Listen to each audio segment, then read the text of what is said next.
ça, tu as été impliqué énormément dans les programmes de développement, l'équipe de développement national. J'aimerais que tu me parles un petit peu des meilleures pratiques que tu as vues, là, que ce soit d'autres pays ou même à l'intérieur du Canada. C'est quoi un peu un excellent programme de développement national?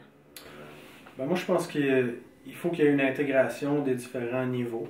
C'est-à-dire, nous, au développement, on fait plus ou moins le pont entre l'équipe de province et puis la Coupe du Monde. Donc oui, il y a un aspect de développement de l'athlète, mais il faut que ça se fasse de manière intégrée avec les provinces et avec la Coupe du Monde. Donc il ne faut pas travailler de manière isolée. Je pense qu'il faut qu'il y ait encore un bon contact avec les provinces. Tant au niveau d'exposer les plus jeunes qui suivent en arrière que d'exposer ceux qu'on a aux plus grands qui poussent en haut, mais aussi de le faire d'un point de vue organisationnel avec les entraîneurs qui sont en place, qu'il y ait vraiment une très bonne communication qui soit établie. Parce qu'en fait, on prend la relève. Hein? Donc, il faut prendre ce qui a été fait, il faut essayer de l'amener à bon port avec ce qui est attendu de la part des entraîneurs Coupe du Monde et de ce que le niveau requiert comme attente. Bien évidemment, ça prend un programme qui est complet. Donc, ça prend une équipe multidisciplinaire. On ne peut pas faire ça juste avec un entraîneur, un chef, un assistant. Ça prend une personne de conditionnement physique. Ça prend un psychologue. Ça prend... La liste est là. Donc ça, je pense que c'est la base. Puis pour avoir cette équipe-là, bien évidemment, ça prend le financement qui vient avec. Ça prend aussi une volonté, ça prend une vision. Il faut qu'il y ait vraiment une direction à ce programme-là qui soit cohérente avec les athlètes avec qui on a affaire. Donc, où ils sont rendus dans leur développement, que les étapes fassent du sens et puis qu'ils soient dans une suite logique des choses. Il ne faut pas avoir peur de prendre son temps des fois, on a peut-être tendance à brûler des étapes.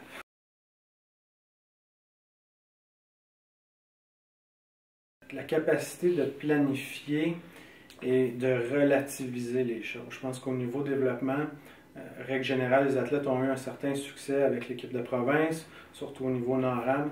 Après ça, la marche est encore haute, le chemin est encore long. Et il faut être capable d'avoir une planification avec des objectifs, des sous-objectifs qui soient clairs, un plan d'action court. Moi, j'aime travailler un peu sous format de checklist avec les athlètes, dans le sens où si on a un sous-objectif qui va nous permettre d'atteindre notre pic de la saison, d'avoir un plan d'action court, précis, concret, qui permet de faire un crochet de temps en temps, puis qui garde l'athlète présent dans le moment, qui l'aide aussi à maintenir son enthousiasme, maintenir sa motivation, puis aussi d'avoir un sentiment de compétence. Quand je fais un crochet dans ma case, ça me dit que je fais du chemin, parce que le chemin est long.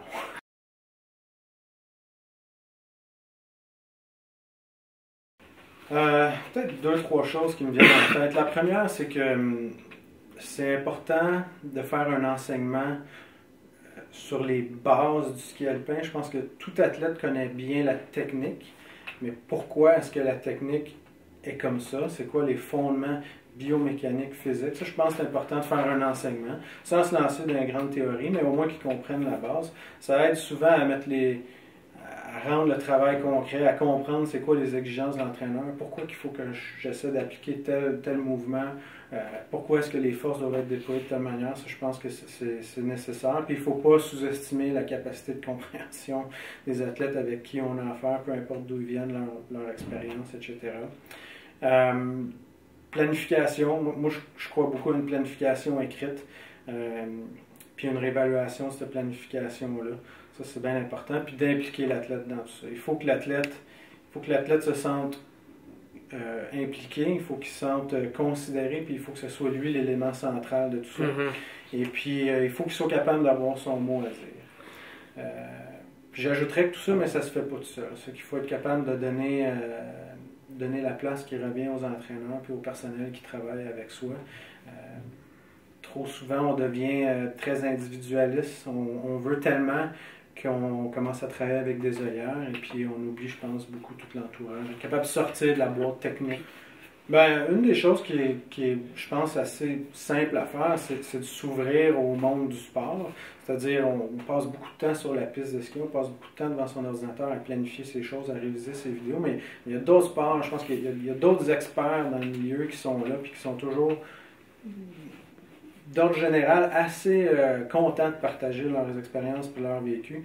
Ça, pour moi, entre autres avec le niveau 4, c'est ce que j'aime beaucoup, c'est la richesse des échanges en classe avec les entraîneurs de différents milieux, que ce soit club olympique, que ce soit d'autres sports qui ont pas vraiment le même pédigré que le ski alpin, mais ça amène une réflexion, ça amène à ouvrir sur d'autres horizons. Je pense que c'est rafraîchissant aussi.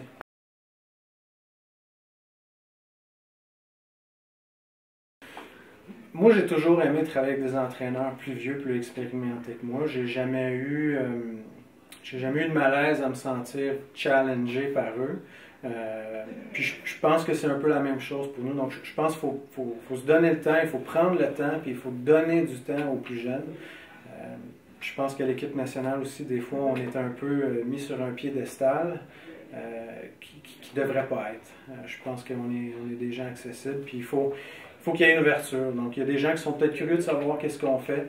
On a eu quelques interfaces cette année. Je pense que pour moi, c'est une occasion qui est vraiment intéressante de travailler avec des entraîneurs qui sont jeunes. Souvent, ils arrivent, ils sont tout oreilles, tout oui. Ils ont le goût d'apprendre.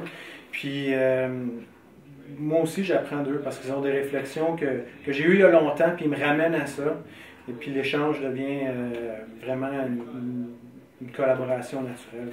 Justement, ici à Ushuaïa, on a avec toi un jeune aspirant entraîneur qui travaille pour une équipe de zone. Ouais. Qu'est-ce que tu as appris le plus, justement, en étant son mentor cette semaine? Qu'est-ce que tu as appris le plus? Qu'est-ce que tu retires, justement, un peu plus de façon précise, cette relation que tu as avec l'entraîneur en interface? Humblement, je dirais que justement cet entraîneur-là en interface m'a réouvert sur les autres facettes. En ce moment, on est dans un bloc où on travaille beaucoup sur la technique, puis on s'était un peu isolé sur la technique. Et puis lui, peut-être qu'il y avait d'autres questionnements, il voyait d'autres choses aussi, il vient dans un rôle un peu plus...